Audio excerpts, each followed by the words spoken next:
Hello, everybody. I'm Ed Parcaut with Helping the Brave, and we'll bring in our guest today, Scott DeLuzio. I did it How's it wrong. going? That's okay. Don't worry about it. I do care about it. It's important. I apologize. No worries. So, as I was saying before we came on, so last weekend we had our first inaugural, supposedly, of for veterans with dealing with PTSD. I joined Modesto Sunrise Rotary years ago, and I'm the president this year. My push this year was to help more veterans Okay. in our community because I don't think anybody does enough for us.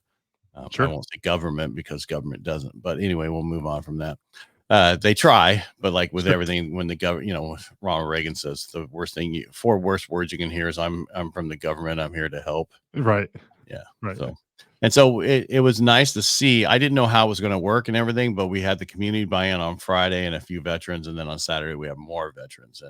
And rain caused some people to go away and not come out, but that's okay.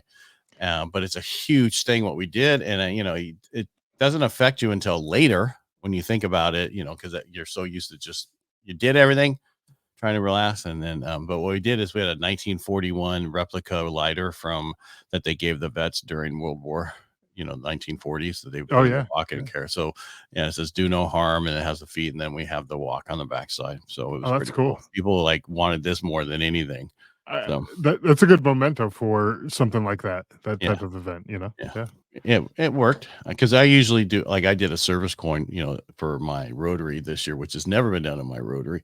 Oh. And so people are like, well, you're going to do that. And I'm like, I don't know. We got to figure out what we're going to do going forward. But the lighter is pretty cool. Yeah, that actually would be pretty cool as a service coin, like a challenge coin. It like an actual lighter. Like It is, but it is pretty much because this is what they kept in their pocket, and they would touch it to remind them of home when they were out there. So that's cool. All right. So, like me, I see you have a podcast because it says Drive On Podcast next to your name. I'm really quick like that.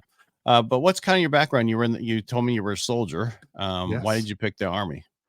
So I actually was in the Connecticut Army National Guard, and I joined. This was after 9/11. I joined.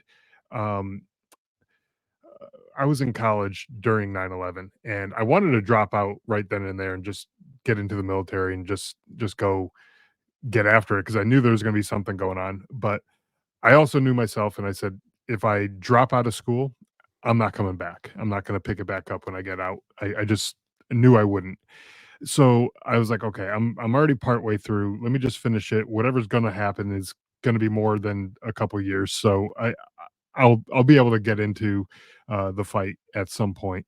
Um, during that time, my younger brother actually joined the Vermont Army National Guard, um, and just kind of like overnight, he went from being like the little kid that we used to, fight in the backyard and wrestle around like brothers do, nothing serious or anything, but um, to all of a sudden he became a soldier, and I'm like, holy crap, this is amazing. Like I'm looking up to him versus the other way around. And um, about a year after he joined, um, I started hearing reports in the news that the military was struggling to meet their recruiting numbers.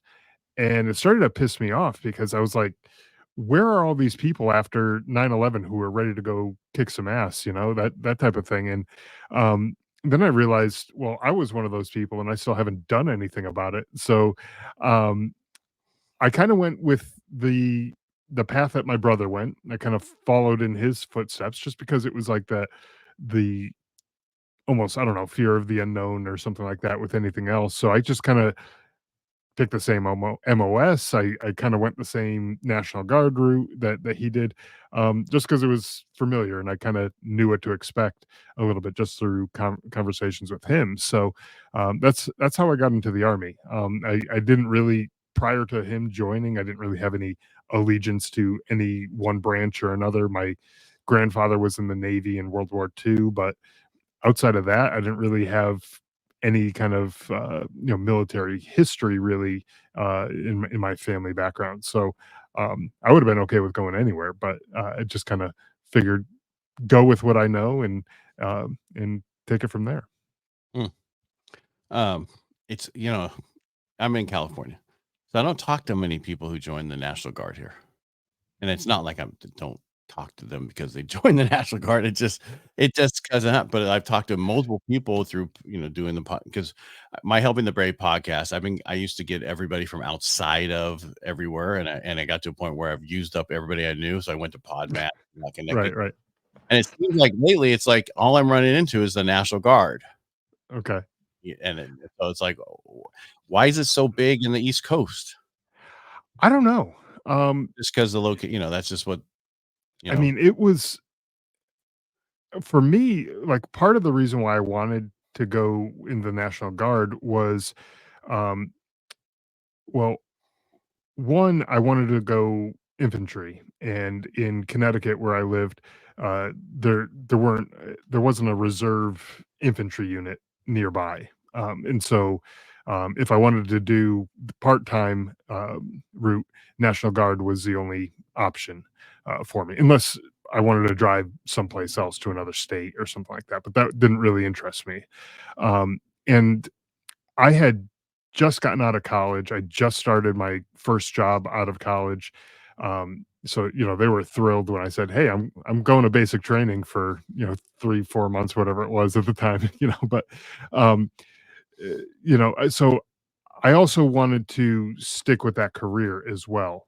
But I wanted to be a soldier too. So to me, it was kind of like the best of both worlds. I get to serve my community and potentially even my country, if I get deployed overseas. But I also get to continue with the career that I chose, going through college and all that stuff. So, um, and I figured, especially because it was so early on in my career, I I didn't want to just drop it at that point because I think at that point I was only working for about a year in a couple months or so, um, and so like like any kid out of college, like, I didn't know what the hell I was doing. I still had a lot to learn, from on the job, type training and stuff. Um, so I figured, this is a good way to serve and also, continue my civilian career.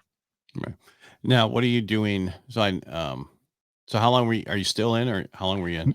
No, I was in for about 6 years. Okay. I got out shortly after my deployment to Afghanistan. That was 2010, and I got out, like, I forget now, June or July of 2011. So, um, so it was, yeah, near near the end of when I was supposed to get out.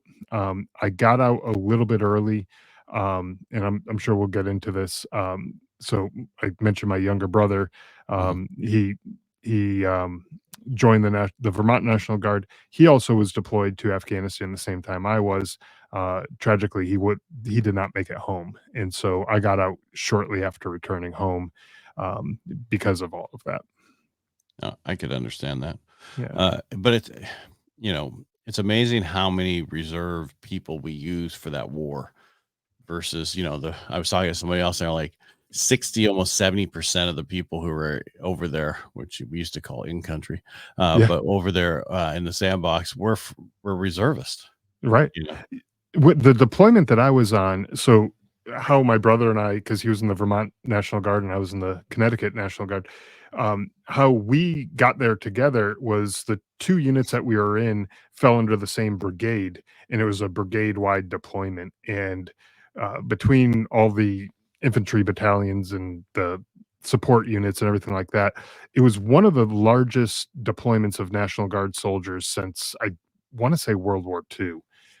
There was close to 5,000 soldiers who were deployed, just from that deployment, just from that unit. And so, it was like you said, it was a fairly significant commitment to send all those reserve and National Guard, soldiers over there.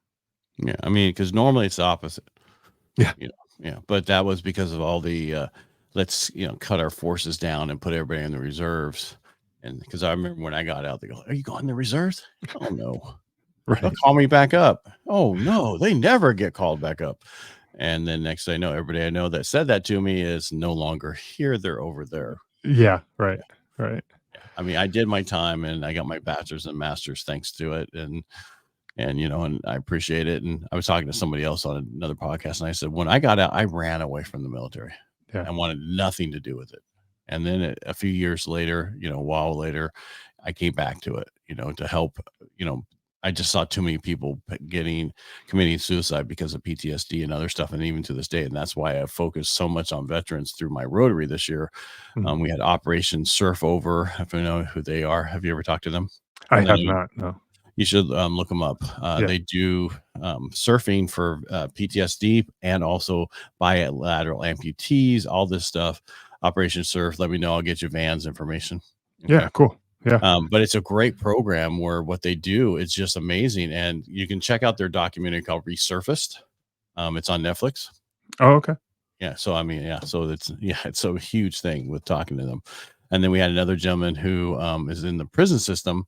He's out now, but he was a 10-year Marine, and then he was incarcerated for 23 years.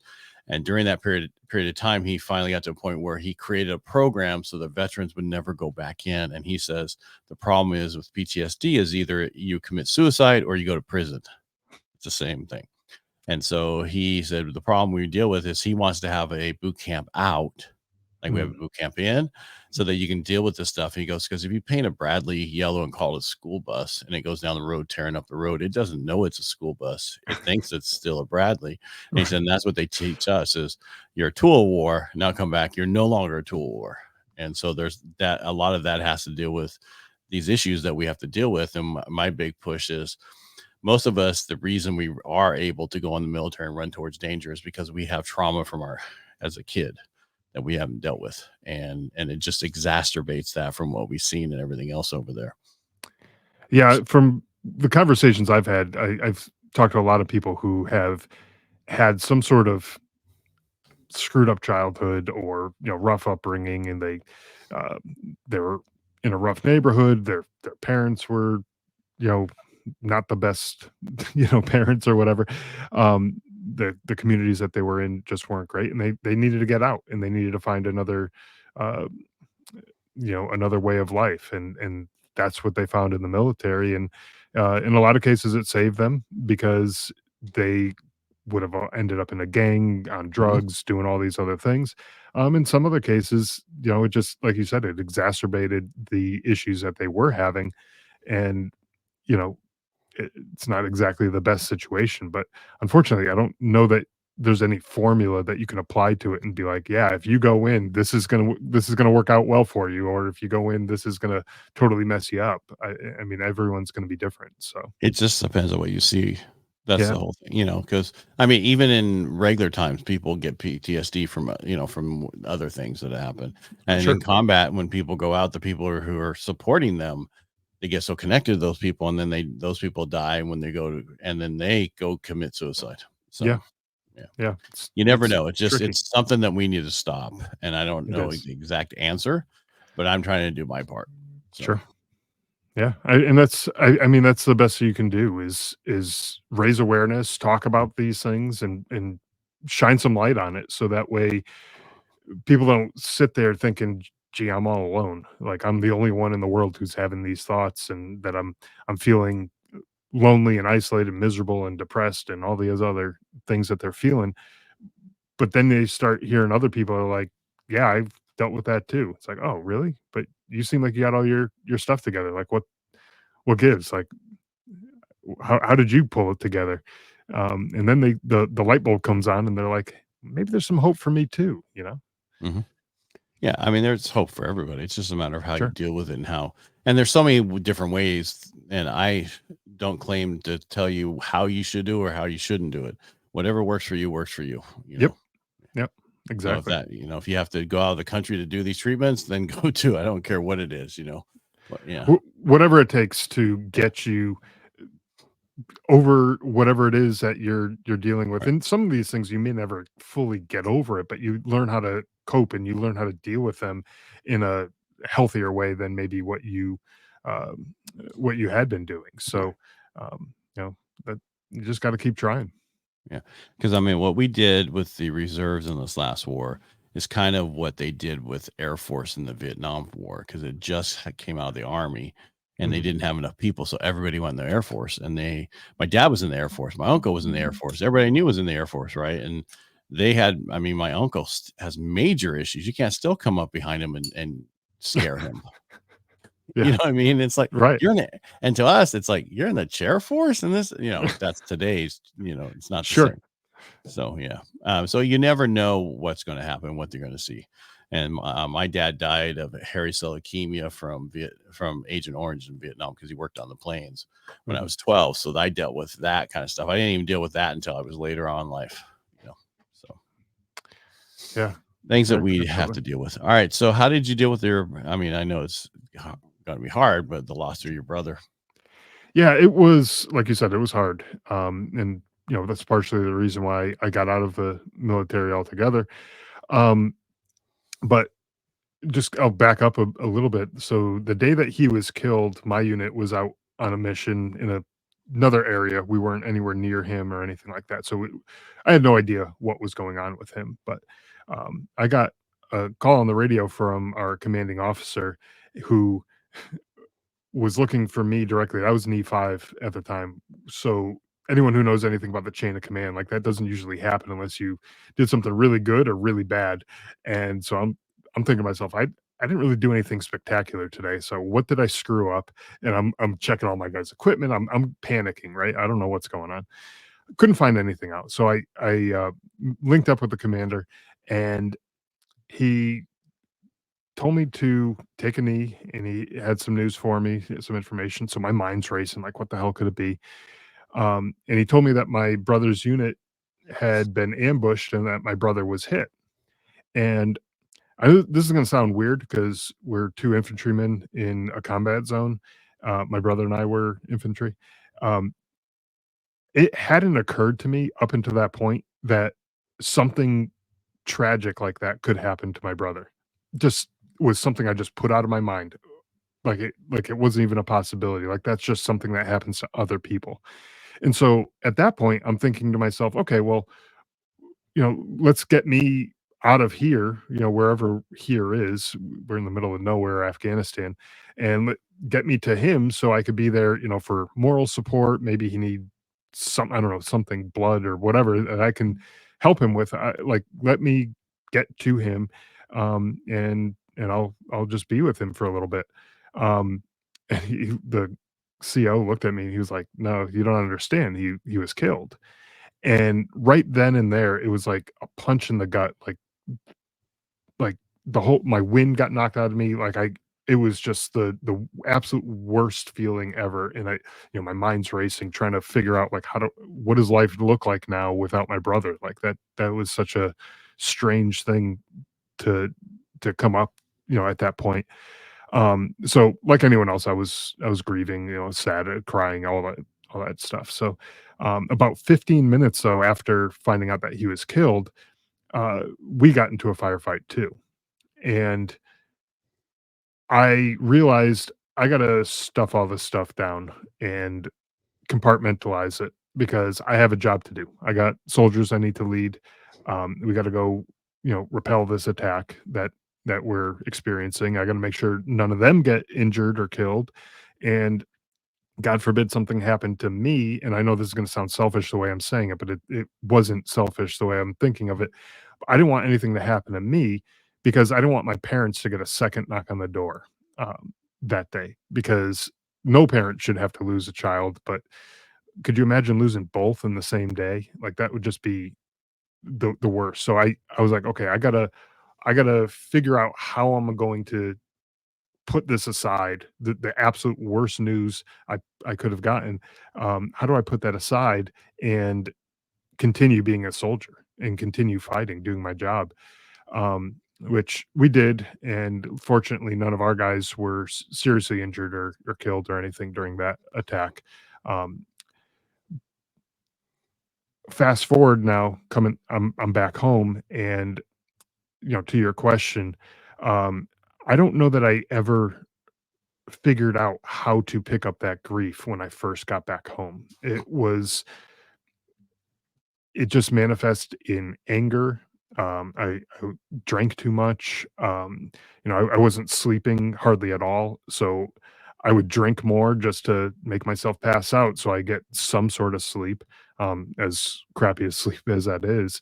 And then, in the mornings, I'd be hungover and groggy and tired and everything, and so I drink coffee and energy drinks and stuff just to wake myself up, and then I would be doing that later and later in the day just to be functional, and that would screw up my sleep even more, so it just became a vicious cycle, and, um, I realized I was not the type of person I wanted to be. I didn't recognize myself anymore. I was short with everybody. I was yelling. My my job, when I got back, National Guard, I had a civilian job I went back to. I lasted there for about a month before I was like, I just can't do this anymore. I can't be around. Um, I can't. I just couldn't be around the civilian uh, population in the office that I worked in, and it just I felt like I just needed to get away from everything, and so I, figured out how I could work from home, and I did that, and um, it it took me a little while, but eventually I realized I did need to get help, and so um, I did reach out to the vet center, and got some help through there, and it did help. I My anger issues were less, Okay. yeah, Scott, can I stop for a sec? yeah, So sure, when you sure. said you went to the VA and got help, Yeah. um, how did they, I mean, what was it counseling more? Did they go, Y here's some pills? I n mean, because Yeah, I good talked to a question. lot of Yeah. people because, and the person I was going to refer you to this surf place, there's one, if you watch that documentary, what they give the guy to survive on, to deal with his PTSD is a huge bowl full of pills that he's supposed to Yeah. take weekly. One pill's for this, another pill's to offset that this other side effect, another one for this side effect, another one for, kind of stuff. And Yep. so I was just curious because I want Yeah. to.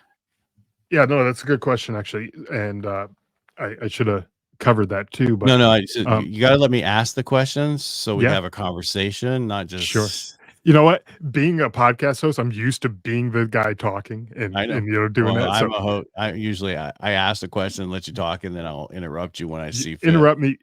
me if I keep But going. it's So just anyways, you just want to talk, and I that's do. good because as a podcast host, most of the time you're like ask a question and then you're just sitting there, and then you Yeah, ask another question. I like conversation, but gotcha. um, and we've all dealt with death in our life, and the only positive thing during the we were supposed to when we could get called up, what's the word I'm looking for, drafted, they Mhm, couldn't take two brothers in the same right. family because of what that. So, and you thinking about worrying about your parents and you not getting hurt, there's nothing wrong with that because you were just thinking, you weren't thinking selfishly or thinking about your parents. Right. So don't worry about thinking that was selfish. That's not, that was just thinking about your parents. That's putting them before you is what you were thinking. So Sure, sure, yeah.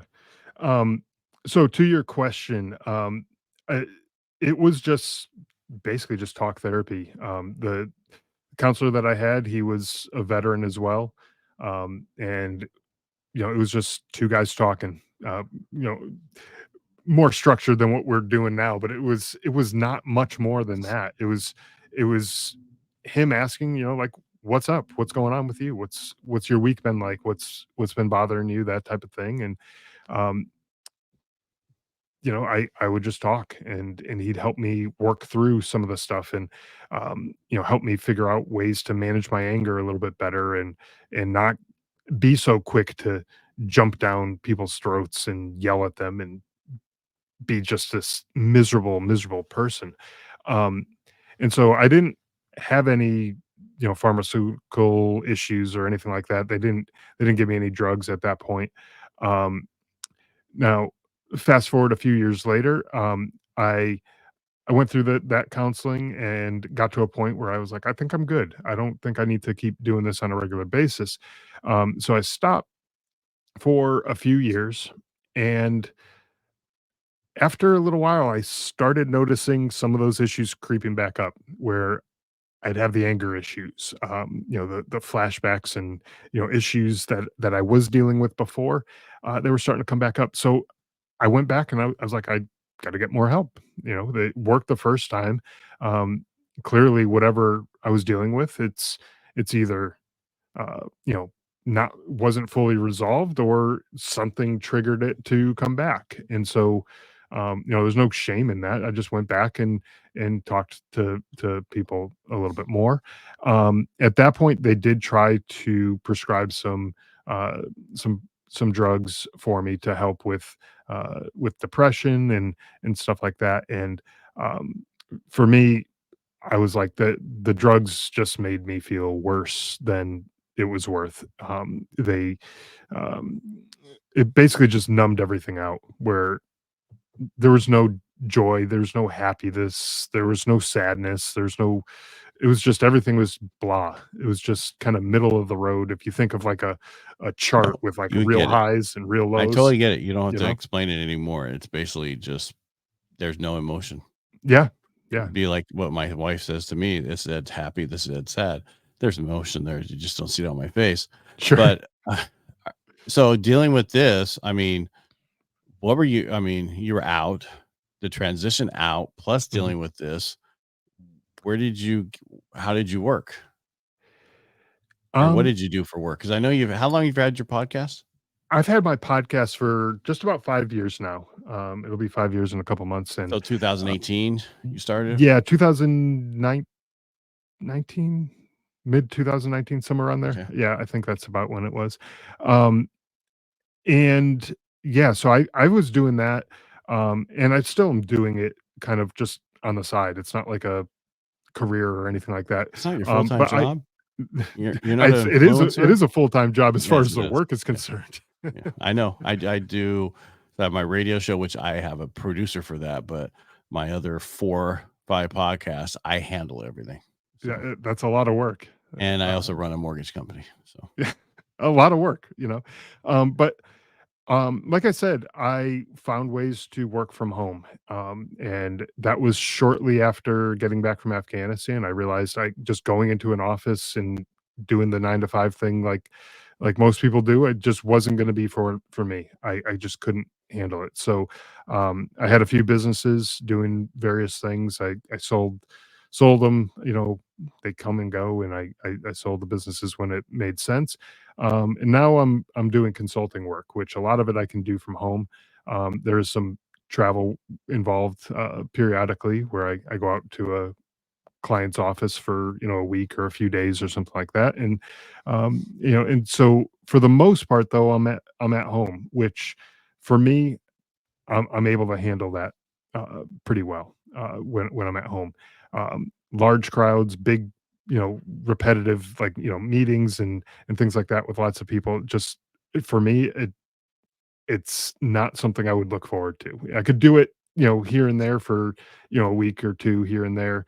Um, but when it's a everyday, day in and day out kind of thing, it to me it's just too much. So I found ways to manage it by doing kind of what I'm doing now, you know? why do you think it's too much for you? I don't know. That's a good question. Is it because you went home and you worked from home from the beginning? And you're just I not probably used just to it? got used to it. Yeah. Because I had If I'm being honest, yeah. no, there's nothing wrong with that. It's like Yeah. I work, so I moved my studio to my house because I wanted to be away from my office because I kept getting interrupted by everybody, Mhm. and I had a huge studio at the office. I moved finally because my wife went to work in this room, and now I come in here at like 5 o'clock in the morning, and I leave here at 5 o'clock at night, and occasionally I leave for Rotary and board meetings, and that's it. Yeah. But you know, and I like that, but that is not usually good for people who have other issues. Right. We had one of the guys from the last, so after our, and I'm sorry, I keep bringing up our firewalk thing, but No, you're good. second night, one of the guys I know personally, I didn't know he had major PTSD, and he's like, "This is, you know, it's very uncomfortable to be around here. It pushed me outside my comfort zone." And he kept talking about a few things, and he goes, "And I want to be involved, but I don't really know you, Ed, even though I've done everything for him in the mortgage industry in the last like 7 years, but he doesn't know who I am." And but the last line was, "This was a game changer." Mm. You know, that changed that by him coming out, and he told everybody at the table, "I'm not walking. I'm not going to do the firewalk." He did it, and it was a big difference. Whether you believe in whatever it is or whatever, so some people are like, "Oh, you're not going to bring your feet as long as you walk." Okay, keep that attitude. You won't burn if you tell yourself and do it right. But yeah, because I've seen major coals and I've seen major stuff and people walk on it. The first night wasn't so much major numbers, like because the sod in California is so freaking thick.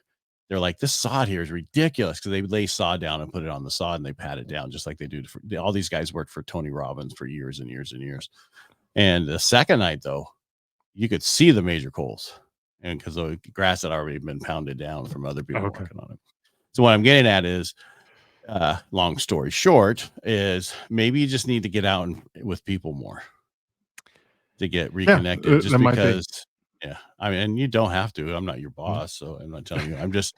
It's just, it's sad for us because you hear these people who can't leave the house because they've been home for so long, and I Yep. was like, God, I hope I don't turn into one of those people. But you could very easily turn into one of those people. Yeah, for me, it it works. Like I can go out and be around people and do things. I'm just completely drained when I get back. Because you're You know? introvert. Yeah, I very much No, so. that's what it is. Yeah, Basically, you're introvert. yeah. Real introverts, they want to be left alone to recharge, Yep. and they go out when they can still do everything, speaking, everything, but when they're done, they're so exhausted. I'm actually an introvert. People Mhm. don't realize that. I don't want to be around people when I'm done. I don't. Get the hell out of. Don't come over unless I ask you to come over. That's right. You That's know. right. Yeah. Yeah. I'm married, so I have my wife and dogs now, but it's like you have kids that are for so long, but you just want to be left alone. And I get Mhm. that, and that's okay. Yeah. But just as long as you're not a shut in, we're okay. I just want to make Yeah, sure we're not yeah. there with you there, Scott. Yeah, we still get out. Just, I limit it, Right. to, what I can manage and what I'm comfortable with. So, And that's all that matters. yeah. What's your plan for your future for your podcast? Um, well, I am nearing episode 400 of the show, and I just really enjoy doing it. It's something that, when I first started it, I didn't have a clue what I was doing. I just knew I wanted to help people. I wanted to put resources and inspiring messages and give hope to people, who are out there who maybe are the type of person who you're talking about who doesn't leave their house for anything, and they need to figure out how can I get the help that I need. Um, and so I put the resources out there. I put these messages from other veterans and talk about, whatever it is that I think might help people. I'm going to keep doing that. I don't really see myself stopping anytime soon. I don't know if I haven't really given much thought as far as growth and, other changes that might happen. I just want to keep doing what I'm doing because it seems to be working. People seem to enjoy it, and they're getting use out of it. Um, so that I think I'm just going to keep doing what I'm doing with the show. We'll see where it goes. How do you find your guests? I also use Podmatch, so the I know, but where there's you and not a I lot of got veterans linked on up. Podmatch. I've actually found a decent amount there. Um, Well, I have a ton of booked in, so I do. yeah. I record 3 to 4 a week. I only Okay. drop one a week, but I record 3 to 4 a week so I can get ahead. Yeah. And I right love now, I love getting ahead like that. yeah, I pretty much have booked up every veteran that ever came to me. So I'm like, where's more of them, Sure. kind of thing. Because I used to get them from people I knew, and I've had multiple. When I first started this, I had multiple co-hosts, and we did it live. And then I had another co-host. We did it live weekly, and I got to a point where the problem was that was great, loved it, but people wouldn't show up Yeah. occasionally. That's the tough part. Yeah. And so I'm like, okay, enough is enough. I love the live. We'll just post some of it on this stuff. Yeah. Yeah. So I do it from there. I get contacted by veterans who want to share their story.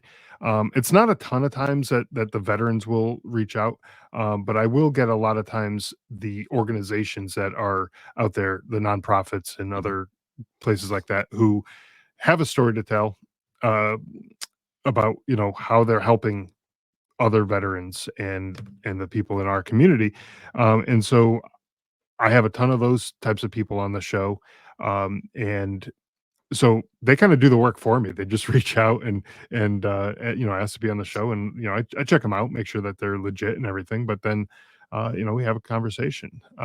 It's pretty cool.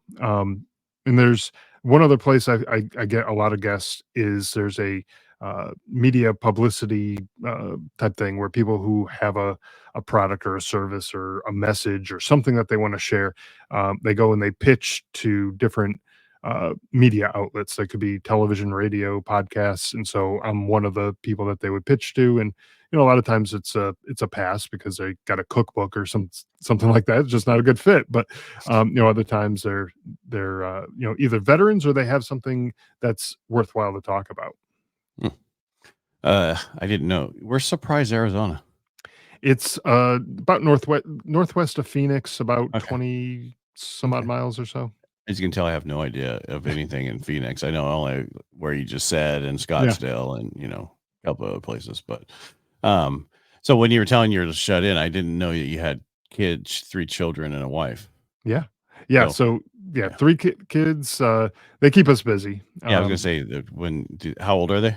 We got 14, 11, and 10. So So anybody and in like a soccer league or a baseball league? baseball and softball. My Yeah. my boys are in baseball. The girl is in softball, and they're loving that. Well, no, That's you're getting out enough. yes, yes. Oh yeah, oh yeah. To that point, yeah. I'm like, There's we had kids, daughters in soccer, and my son in soccer.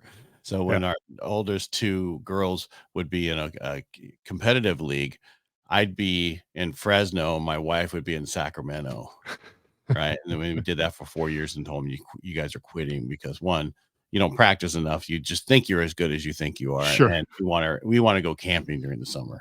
Right, right. Yeah, yeah.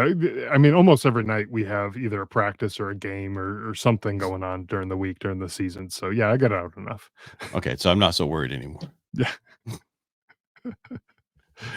Yeah, Scott, thanks for coming on the show today. I yeah. really You bet. appreciate having you on, and Yeah. sharing your story about your brother and what you went through. I really appreciate that. Yeah, absolutely. I appreciate you giving me the opportunity to come on and share my story. And I do always appreciate being able to share it with folks and uh, help people out along the way. Hopefully. Is there anything you need help with? Like if you wanted to say, "Hey, I need some help with this," to anybody out there? If there's anyone out there who, a veteran who wants to share their story, I'm always happy to have other veterans on the show. Just reach out. You can go to driveonpodcast.com and there's a contact form somewhere on there. That you can reach out through there. And I'm always happy to, help get your message out there and share your stories. All right, Scott, thank you so much for coming on the show. I really appreciate you being here today. You bet. All right, everybody, make it a great day. If you like what we do here, the best thing you can do is just go subscribe to our YouTube channel, Helping the Brave. Thank you again, Scott.